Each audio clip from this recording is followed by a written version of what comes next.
Você sabe o que é reciprocidade? Reciprocidade é a característica daquele que é recíproco. Recíproco, por sua vez, é o ato de se dar na mesma quantidade que se recebe. Por exemplo, quando usamos a expressão o amor é recíproco, significa que o sentimento de amor existe em duas partes, em duas pessoas. E isso pode ser empregado no amor, no ódio, na raiva e tudo mais.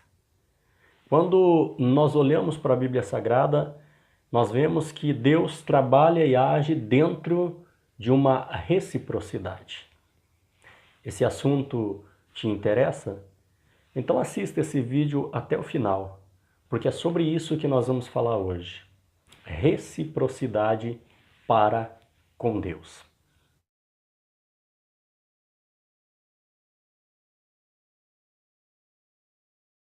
A Bíblia Sagrada diz em Tiago, capítulo 4, versículo de número 8: Chegai-vos a Deus, e Ele se chegará a vós. Todas as vezes que nós lemos a Bíblia Sagrada, nós vamos encontrar um Deus, tanto no Antigo quanto no Novo Testamento, muito interessado em abençoar o seu povo. Talvez você já tenha ouvido a expressão que Deus é o maior interessado em te abençoar. Isto é uma verdade. Deus com certeza é a pessoa mais interessada em mudar a sua e a minha vida. Mas para isso é necessário que haja essa reciprocidade em nós. Porque não adianta Deus querer salvar se nós não quisermos ser salvos. Não adianta Deus querer abençoar se nós não quisermos ser abençoados. Não adianta Deus querer santificar a minha vida se eu não quiser ser santo. Precisa haver esse sentimento recíproco no meu coração. Precisa haver esse sentimento mútuo no meu coração. E a palavra de Deus mostra dentro do seu contexto que Deus interage, age, opera e trabalha dentro dessa reciprocidade para com Ele. Por exemplo, a Bíblia Sagrada vai dizer no livro de Gênesis, capítulo de número 6, Deus decididamente quer destruir toda a alma vivente. Mas a Bíblia diz que tinha Noé e sua família, uma família de pessoas justas, pessoas boas, a luz no meio das trevas, os santos no meio dos profanos. E Deus então decide e quer salvar eles. Mas para que isso ocorresse, houve a necessidade de haver essa reciprocidade na vida de Noé. Ou seja, Deus então fala com Noé, que quer salvar, quer preservar. Mas Noé precisa fazer a sua parte. Noé quer ser salvo? Quero. Então construa uma arca. E Deus dá os detalhes de como construir a arca.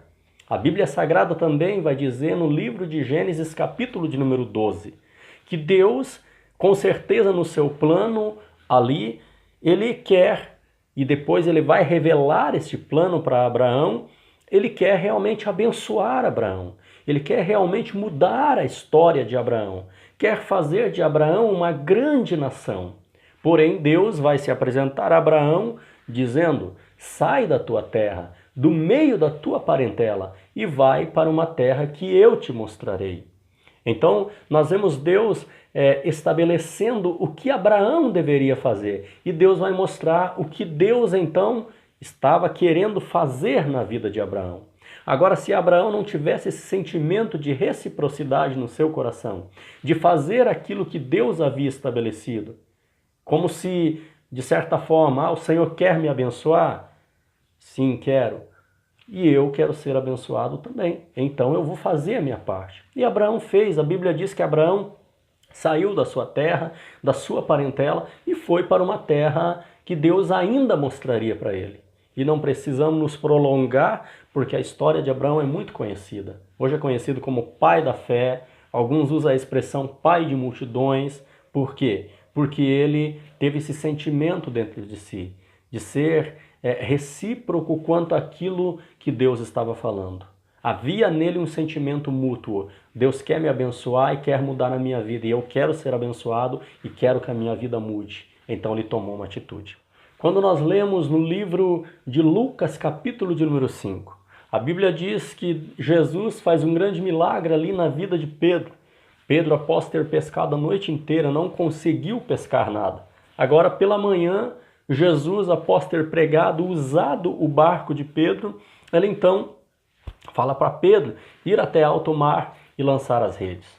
Pedro vai usar uma das expressões mais bonitas da Bíblia Sagrada, quando ele diz que não tinha pescado nada, a noite toda não tinha apanhado nada, mas ele vai dizer, sob a tua palavra eu lançarei as redes. Ou seja, Jesus estava querendo abençoar a vida de Pedro, mas precisava haver esse sentimento recíproco, essa reciprocidade de Pedro para com Jesus. Então Pedro vai tomar uma atitude. O Senhor quer me abençoar e eu quero ser abençoado. Então, sob a tua palavra, eu vou lançar as redes. E a Bíblia Sagrada diz que Pedro, participa de um grande milagre, de um milagre extraordinário. E é evidente que nós não vivemos em tempos diferentes. É evidente que eu e você queremos ter a nossa vida abençoada, queremos mais de Deus. E a vontade de Deus, com certeza, é fazer mais na nossa vida. A vontade de Deus, com certeza, é manifestar muito mais dele na nossa vida. Mas é aquilo que a palavra de Deus diz em Tiago 4,8. Chegai-vos a Deus e ele se achegará a vós. A vontade de Deus é se aproximar de nós. Mas nós precisamos ter essa reciprocidade para com Deus e se aproximar dele. Querer realmente ter um relacionamento com Deus. Querer realmente ter uma experiência com Deus. É desta forma que nós vamos conseguir realmente usufruir daquilo que Deus, na verdade, já preparou para nós. A palavra de Deus diz através de Paulo, escrevendo aos Efésios, que ele nos elegeu nele antes da fundação do mundo e que nós já fomos abençoados com toda a sorte de bênção nos lugares celestiais. Ou seja, o que falta então para nós tomarmos posse dessa bênção? É justamente ter esse sentimento de reciprocidade. Poxa, Deus já me abençoou, então eu quero ser abençoado, então eu vou tomar posse. Poxa, Deus quer fazer grandes coisas na minha vida e eu quero que Ele faça grandes coisas na minha vida, então eu vou me aproximar dEle. Eu vou ter um sentimento mútuo. Senhor, o Senhor quer fazer, eu quero que o Senhor faça, então fechou, vamos lá, agora vai acontecer. O problema que acontece na vida de muitos é que na maior parte das vezes Deus está ali querendo realizar algo extraordinário, mas nós não damos a resposta correta para Ele. Deus está ali querendo mudar e transformar vidas, mas nós não oferecemos a resposta correta para Ele. Então, se nós queremos mais de Deus, se queremos vivenciar uma vida muito mais profunda, uma vida abençoada, precisamos ter esse sentimento, essa característica de reciprocidade para com Deus. Muitas vezes pegamos trechos isolados da palavra de Deus e aplicamos para a nossa vida como que querendo lançar toda a responsabilidade sobre Deus. Quantas vezes ouvimos falar nessa peleja não tereis que pelejar, a peleja não é vossa, mas do Senhor, Ele pelejará e vós calareis. É uma realidade, está escrito na Bíblia Sagrada. Só que ali não exclui exatamente o fato de que nós precisamos cooperar com isso. Precisamos ser recíprocos com aquilo que Deus quer fazer, com a vontade de Deus. Nós vemos de fato que a peleja não é nossa. Isso é uma realidade.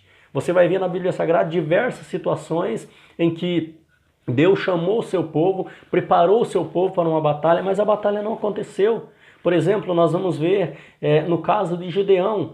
Deus separa Gideão com apenas 300 homens, e é com aqueles homens que Gideão alcançará a vitória. Mas quando você lê a história, você vai ver que Gideão nem precisou guerrear. Quando nós vamos ver a situação de Josafá, por exemplo, está vindo um exército inimigo muito grande com ele, os assírios, mas a Bíblia Sagrada diz que ele clama ao Senhor, se coloca na presença de Deus, e ele também não precisa guerrear. A Bíblia diz que Deus dá uma grande vitória para ele, sem ele sequer precisar entrar numa batalha. Então nós vemos que de fato a peleja é de Deus.